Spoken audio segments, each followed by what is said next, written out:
On Thursday, the 27th of April 2017, the bipartisan Congressional Ahmadiyya Muslim Caucus held a congressional briefing in the U.S. Capitol building on the persecution of Ahmadi Muslims in Pakistan and Algeria. Entitled Recent Trends and Developments in Global Persecution of Ahmadi Muslims, the event drew dozens of attendees, including representatives from the U.S. Congress, the U.S. State Department, the U.S. Commission on International Religious Freedom, NGOs, and media. 5 members of Congress spoke at the briefing, which included statements by human rights advocate Farah Isfahani, U.S. Commission on International Religious Freedom Chairman Reverend Thomas Reese, and members of the Ahmadiyya Muslim community. U.S. Representative Peter King of New York, who is the Republican co-chair of the Congressional Ahmadiyya Muslim Caucus, had the following to say. I feel it a great privilege to be co-chairman of the caucus in the Congress. It's a bipartisan issue. We don't, as Congressman Johnson knows, we don't agree on everything in the Congress, but this is one issue where there is really a unanimity. The fact in Pakistan, where you're not allowed the full exercise of your rights. My understanding is that even to vote, you have to say you're not Muslim, declare yourself a non-Muslim. That's the type of religious intolerance that really cannot be accepted.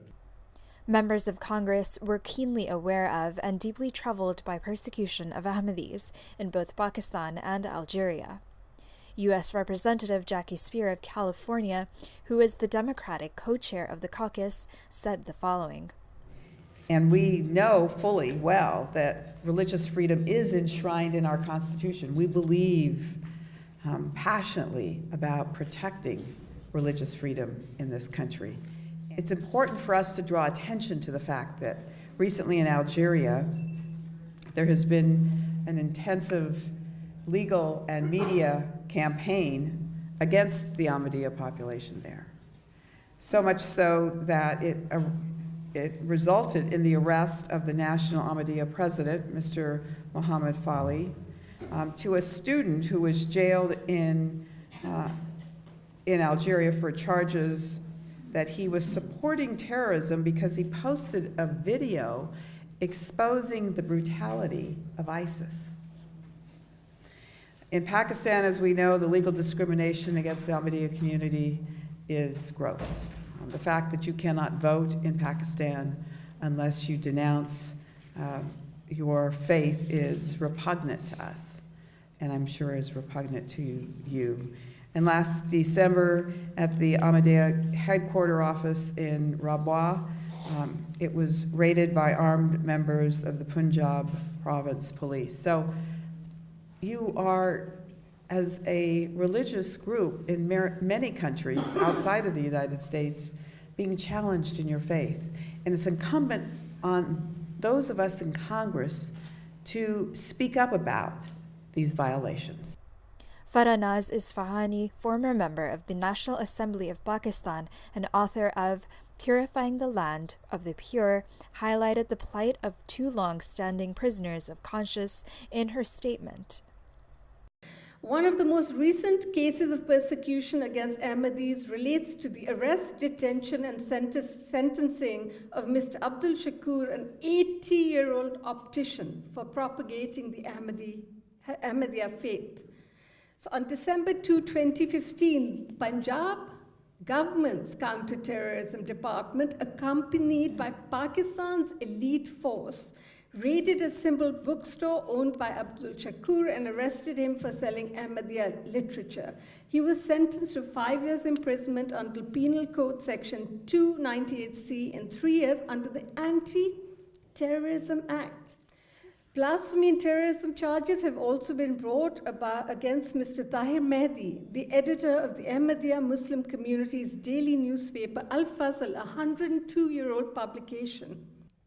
In order to register and vote in Pakistan, each citizen must complete a form stating his or her religious affiliation.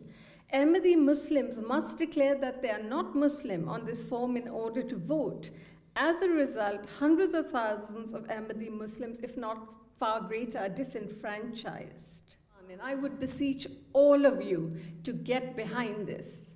The Ahmadiyya community must be allowed to vote. It is a human right. Other members of Congress spoke out forcefully for religious freedom. I think that it's time now for human beings to wake up and start appreciating all of our differences and respecting our differences and allowing each one of us to live in peace and harmony.